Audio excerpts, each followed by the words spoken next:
So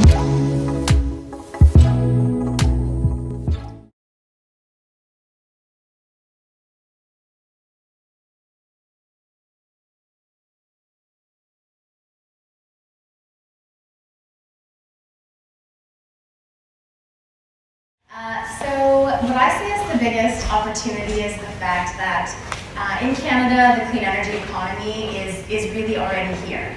It's a lot bigger than Canadians realize, and it's growing at a significant rate. And I think a lot of us, when we try to picture what the clean energy economy means, our minds immediately go to renewables. But it's not just renewables. It's grid infrastructure and energy storage. It's clean transportation, energy efficient and clean buildings, carbon emission detection and control technologies. It's fairly broad, and it's engaging with workers who have skill sets that they've had for a long time. So, this is not something new. And Clean Energy Canada is just coming up on completing the most comprehensive study that's been done to date, looking at the clean energy economy in terms of job numbers and associated economic benefits. And we found that it's a significant employer. In 2017, it employed nearly 300,000 Canadians. To put that into context, that's more than oil, gas, and mining combined. So it's a big sector, and it also contributed about $56 billion to Canada's GDP. Last comment is in terms of the growth rate, the clean energy economy is adding more jobs per year, and its GDP is growing at a faster rate than the rest of the Canadian economy. So we're in a great spot, is my answer. Sandra, do you want to go next? Sure. So in terms of, I think the biggest opportunity right now is really, honestly, it's a Canada-wide carbon price. I think that the opportunity associated with having every province and or federally applied carbon pricing is that clean technologies that might have been marginal previously will now have more of a business case. And then I guess I wouldn't be doing my job properly if I didn't put a plug in for some of the technologies that we're certainly very interested in my organization, and that's helping companies that are scaling up carbon capture, carbon utilization, carbon conversion technologies, and carbon storage technologies. A lot of those are, are faced with high price. There's a high price associated with capturing carbon. But again, I think the opportunity in general for the clean tech sector, and definitely for the carbon capture, utilization, and storage burgeoning sector in Canada is seeing carbon pricing. I think it's going to actually help in this sector and in others. All right, Dan, what about you? Are you looking at the greatest challenge or the greatest opportunity we have? Maybe I'll cover both, and I'll start with positioning Canada globally. And if you look at the most recent event in California, where we listed the top 100 clean tech companies out of 12,000 in the world, Canada had 13.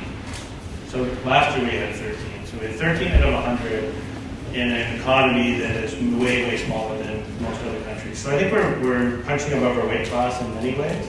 And we have a lot of really cool technologies going on. I'm lucky in the job I'm in. We either lend money to companies, or we invest in them, or we help them to grow internationally.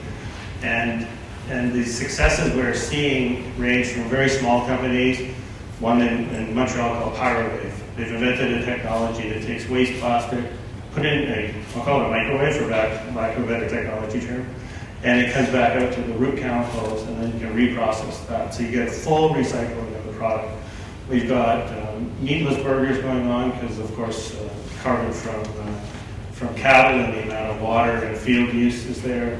We've got companies that are in optimizing technology as it relates to using power in buildings. We've got fantastic companies in Canada, and I don't think we celebrate that. And if I mention some of the names in this room, probably most people won't know who they are. On the challenges side, I'd say the hardest part is getting these companies global and scale. So the ones we see in our portfolio, or we see in the economy, most of them are under 50 million in revenue and smaller. And if you're going to compete in a global environment, you need to have scale and size, and you need to be able to compete against other global players that are much, much larger. So getting from a lab had great support with government, with STDC and other agencies, to being commercialized, to being adopted, to being global is a journey. And we really need to figure out how we do that faster and how we help companies be successful.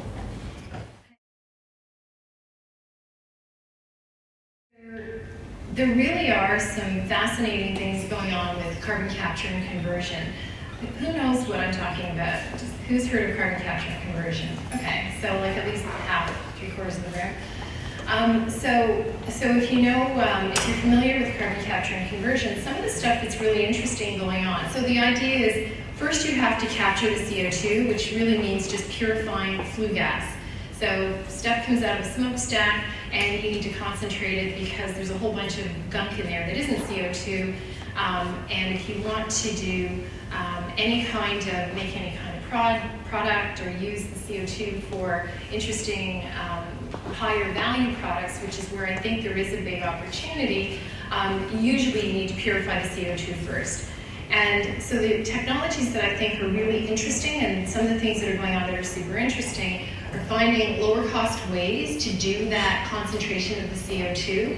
Really important first step for carbon capture and storage, carbon capture and conversion, which is turning into high value products. And you're seeing some companies like in BC, there's Inventus, there's carbon, what are they called in Montreal, CO2 engineering. There are a number of companies across the country who are coming up with lower cost ways to do this in Canada. And globally, there's a ton going on. And then the second area that is related is this whole idea, and actually we just did a paper with CBSR, and there's an excerpt of it, was on one of the tables, to sort of demystify this and put it into plain English. But you know, taking CO2 and turning it into value-added products is a very interesting prospect, because it actually creates a business case to use a waste product as an input to something valuable.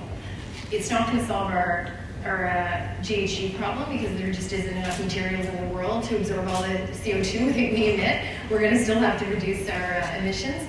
But some of the interesting companies in Canada, CarbonCure, which is putting CO2 into concrete and makes concrete stronger and lighter. So on a life cycle basis, there's a significant reduction in GHG emissions.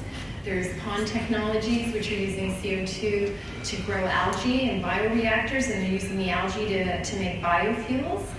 They're using those biofuels in turn.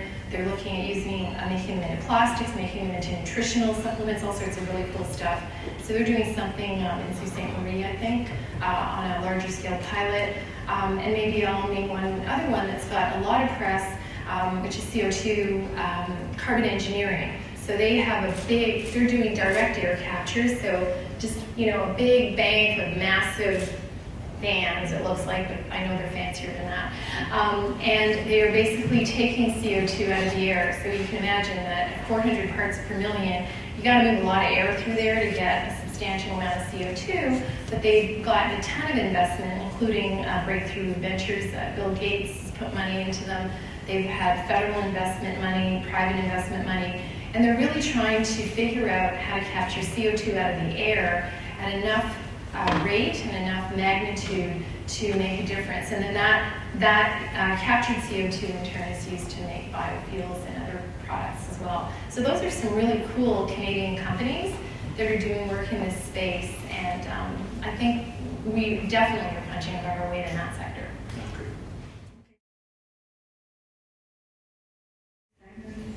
Yeah, so it depends on the specific subsector. If you look at, we've done some studies between 2010 and 2017. If you look at renewable investment, it rose fairly rapidly until 2014, peaked, and then has since declined. And that's because of certain provincial policies and procurement pushes have since been rolled back or wound down. It's also because other economies like China are outcompeting us in terms of manufacturing at a lower cost. But if you look at other sectors like clean transportation, which includes investments in public transportation, as well as EVs and hybrids, which are obviously getting tons of attention these days. We saw significant investments and increases over the course of 2010 to 2017. And then similarly, energy efficient buildings, materials, and appliances, investment nearly doubled. So it depends on the landscape, it depends on the subsector. One more thing I want to add is, in addition to the historical analysis, we've also done some modeling into the future. And Sandra mentioned how important, and I am emphasizing again, how important policies are to drive investment, to drive economic growth. And so we looked at if Canada moves forward implementing the policies that are announced under the Pan-Canadian framework, and if provinces go forward with the major climate policies that they've already announced, what does the growth in these sectors look like out to 2030? And some of the most exciting technologies, so for those who want to go and invest your money, were waste to energy, so that's converting waste into lower carbon fuels. EVs and hybrids are skyrocketing. Wind energy, low carbon machinery to help increase efficiencies and reduce emissions in our industrial economy, and then emissions detection and control technologies, as Sandra was mentioning. So those were the ones that really stood out as sectors that are going to be heating up, or technologies that will be heating up out to 2030. Okay. People aren't going to pay for the technology that goes in. It's got to be net neutral or cheaper for people to be able to accept it. And so as these companies grow, it's got to be value to the marketplace, and it's got to be paid for through the value of the company itself. As far as investors, there's lots of capital going into this space. There's lots of private capital. You've got lots of funds, investment funds that are going in, and they're trying to grow these companies, but ultimately if you grow the top line, you get more income. And from a global perspective, it's trying to leverage our international relationships. So we lend money to companies around the world to support Canadian export. It's trying to tap into those and say, how can we bring new technologies to your company? How can we bring new Canadian technologies that will help to reduce your carbon, help to reduce your cost structure, and improve the overall benefit, and in turn, Canadians get more support of that business. So that's kind of where we're up to.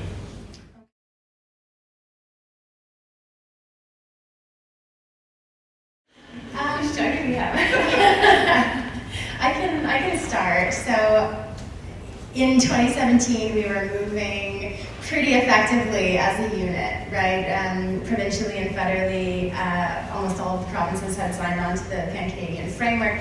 We were taking this coordinated approach, all was going well, and then slowly the dominoes started to fall. Saskatchewan never signed on in the first place. Alberta pulled out until the Trans Mountain controversy was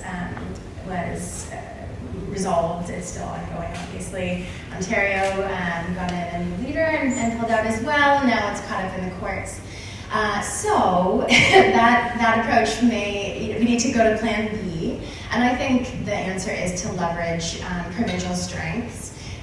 So in Saskatchewan, okay, maybe they don't want to go with a carbon price. They're obviously fighting that, but they've got some great opportunities when it comes to lower carbon fuels, second generation biofuels, taking advantage of their strong agricultural sectors. Potentially looking into an interprovincial transmission line to bring in some clean electricity from Manitoba, although I know that would also require some cooperation, so we'll see.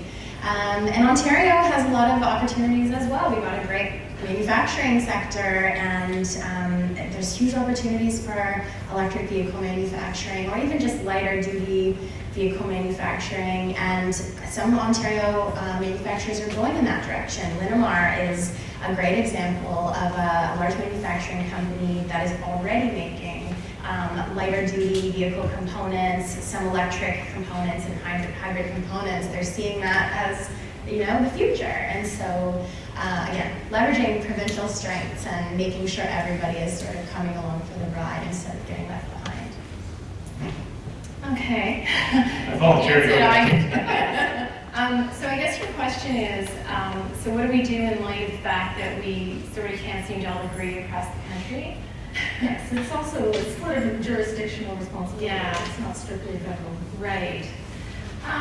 So I guess one thing I will say is we'll see how the court cases turn out, of course, but there is a federal backstop. So in fact, the provinces that choose to not have their own, equivalent carbon pricing type system, that is kicking in on April 1st, which is what, Monday? So for citizens and for emitters, it already kicked in January 1st. So I guess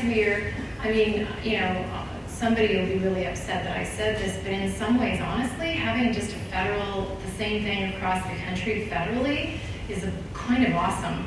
I know that makes some provinces unhappy, but I think from a business perspective, for anybody doing business in different jurisdictions, in any regulation, not just this one, the idea that it would be the same in every province is like an absolute dream.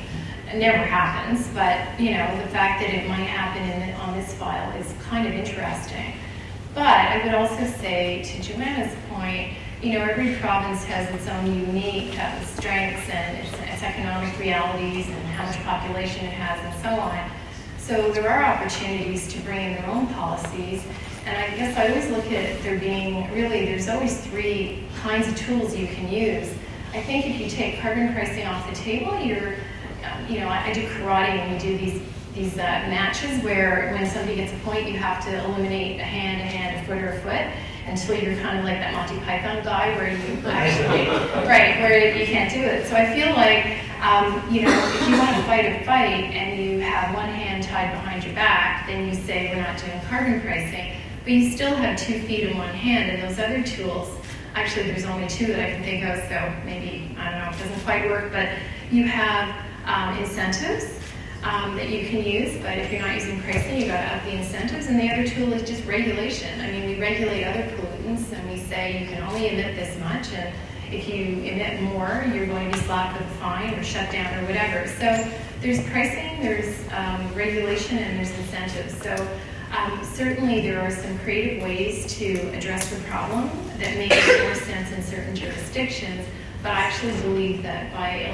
taking carbon pricing off the table, you've tied one hand behind your back. But you could just pull harder with your 2 feet, maybe, I don't know. You want to wade into this one? Yeah, I think I'll answer it a different way, partially because I'm owned by the government, so I should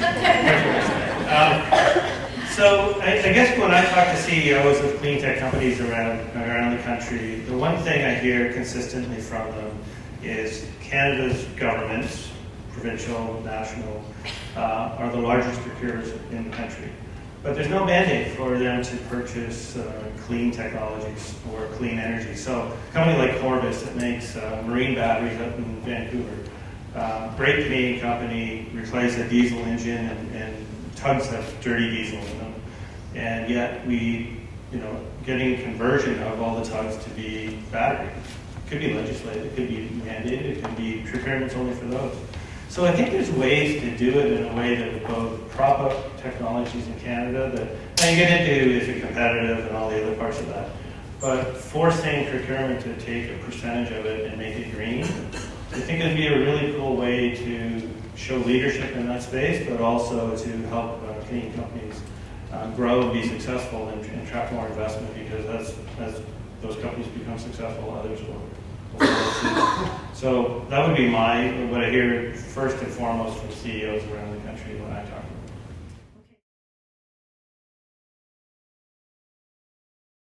them. I think, fundamentally, any of those tools, whether it's carbon pricing or regulation or incentives, they help to internalize externalities. So things that used to be free to do, like emitting, are not free anymore, so you have an incentive. So I just think generally, it's, in principle, we have to do it because, why wouldn't we? Now that we realize CO2 is a pollutant, then what are we going to do to legislate it or bring it down? And with carbon pricing, obviously, and I know this is preaching to the converted, but it's it's seen to be one of the most efficient ways to achieve the goals. There are other tools though, and essentially what I see in the sectors that we work with in carbon technology sectors, it gives that added. There's a business case because there's a cost to letting stuff that you used to be able to just emit for free. It's now costing you money. And fundamentally, you are now incented by whatever that price is to reduce your emissions. So if your new technology costs about $30 a ton and the cost of carbon is $30 a ton, you may find that the new technology is worth it because maybe you're also getting efficiency out of it, you're getting to upgrade your equipment, who knows. It's just a really effective way to drive innovation in this space now that we recognize CO2 as a pollutant.